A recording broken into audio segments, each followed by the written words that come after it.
ছাত্র জনতার এই অর্জনকে ম্লান করে দেওয়ার মতো কাজগুলোকে যে কোনো মূল্যে থামাতে হবে, আর না হলে এটার জন্য আমাদের সবাইকে কিন্তু পস্তাতে হতে পারে। বিধায় আমি বিনীতভাবে অনুরোধ করছি যে লুটতরাজ বন্ধের সবাই উদ্যোগ নিন। আপনার আশেপাশে কেউ লুটতরাজ করছে, আপনি তাকে থামিয়ে দিন। এমনকি আপনার গণভবনে যারা গেছেন সেখান থেকে অনেক কিছু নিয়ে এসেছেন।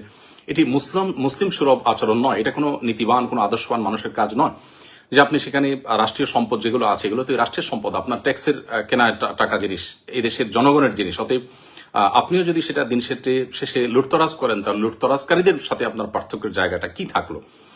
আমি আবারও বলতে চাই অত্যন্ত বিনয়ের সাথে যে প্লিজ সবাই যার যার জায়গা থেকে শান্তি বজায় রাখুন এবং সবাই শান্ত হন।